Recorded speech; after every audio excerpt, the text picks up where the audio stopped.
विद्यार्थियों नमस्कार।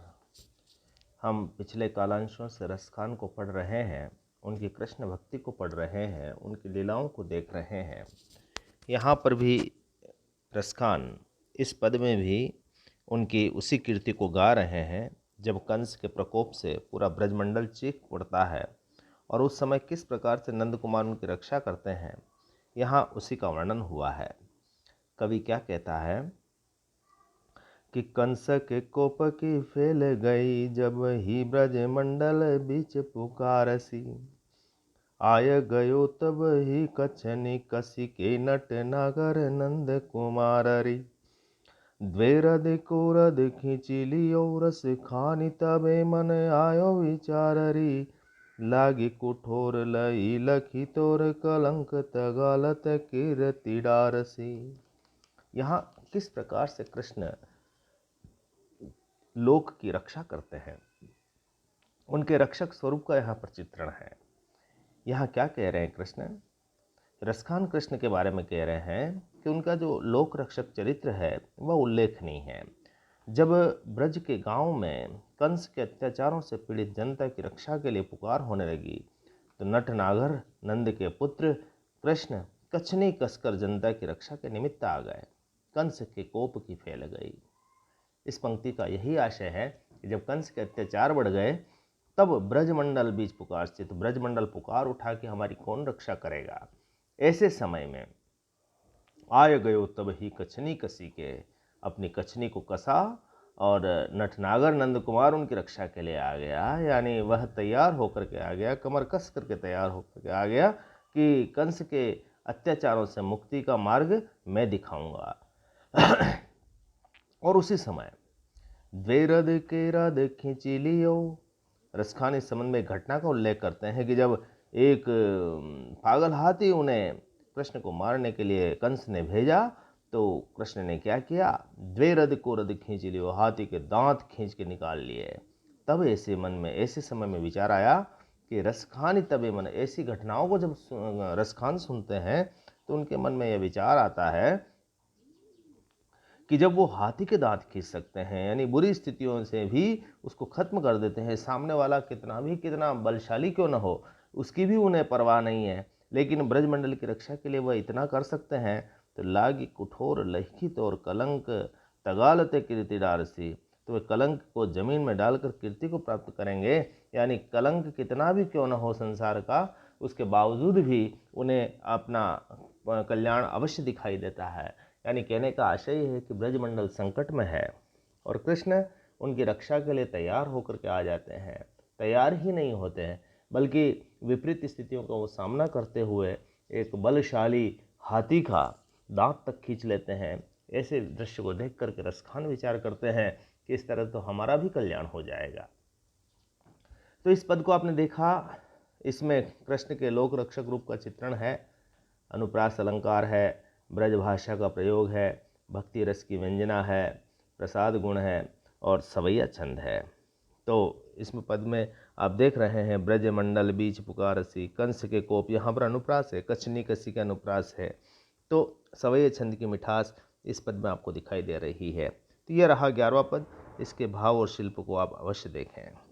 अगला पद आता है 12वां पद है, और इसमें कृष्ण का जो मोहक रूप है, उनकी श्रृंगारिक चेष्टाएं हैं। यहाँ पर दो सखियाँ आपस में बात कर रही है, उसी का रसखान वर्णन कर रहे हैं। वो कह रही है कि आयो हूँ तो नियरे रस खानी, कहा कहूँ तू न गई वह ठयो। या ब्रज की वनिता जी देखी के वारही प्राण लेते बलयो। काहू न कोई कानी करे कछु चेटक, सोजरु करे जदुरैया। गाई गो तान जगाई गो ने हरि जाई गो, प्राण चराई गो गैया। यानी उनकी कितनी मोहक छवि है, कृष्ण का कितना मोहक सौंदर्य है, उसका वर्णन एक सखी दूसरी सखी से कह रही है कि तुम्हें पता है कि आज कृष्ण हमारे आसपास आए हैं, आज कृष्ण हमारे निकट आए, तुम्हें मैं क्या कहूँ। आयो हूँ तो नियरे रस खाने, आज वो हमारे पास आए हैं। कहा कहूँ तू न कह तू न गई वह ठैयो, यानी तुम्हें क्या कहूँ, तुम वहाँ गई या नहीं, मैं क्या कह सकती हूँ।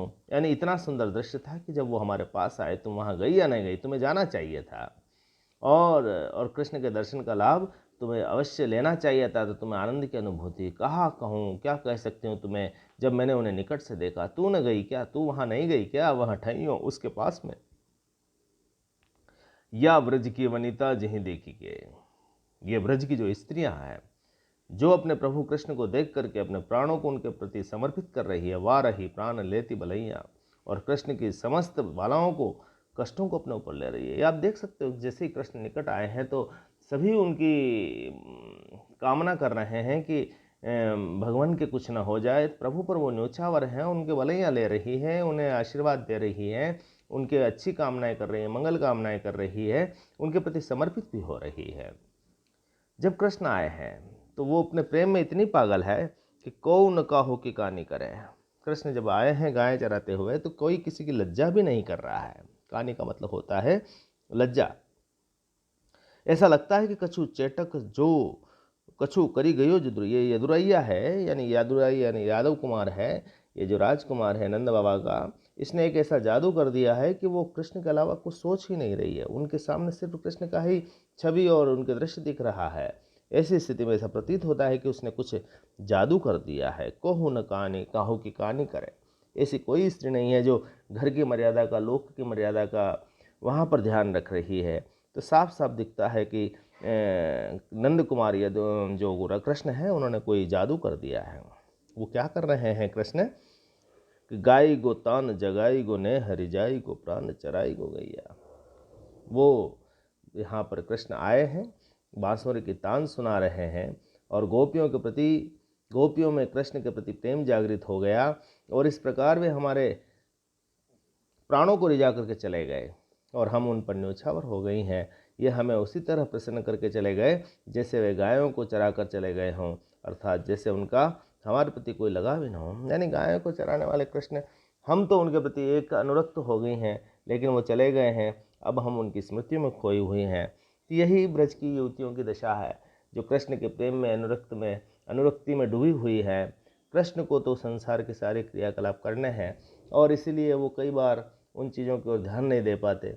लेकिन जो ब्रज की वनिताएं हैं, स्त्रियां हैं, वो उनके प्रति अनुरक्त हैं, उनके पीछे हैं, उनकी भक्ति में लीन हैं। ऐसी स्थिति में वो अपने कल्याण की कामना भी वहीं करती है। तो इस पूरे पद को देखने के बाद जो विश्लेषण स्पष्ट होता है कि कृष्ण का यहाँ पर मोहक रूप वर्णित है, अनुप्रास अलंकार की योजना है, ब्रज भाषा का प्रयोग हुआ है, भक्ति रस यहाँ पर सामने आ रहा है, प्रसाद गुण है, और सवैया छंद के माध्यम से इस भक्त को पकड़। आप इन दोनों पदों को पढ़ें और इन दोनों पदों की व्याख्या करें। भाव और शिल्प के आधार पर शेष हम अगले कालांश में देखेंगे। बहुत बहुत धन्यवाद।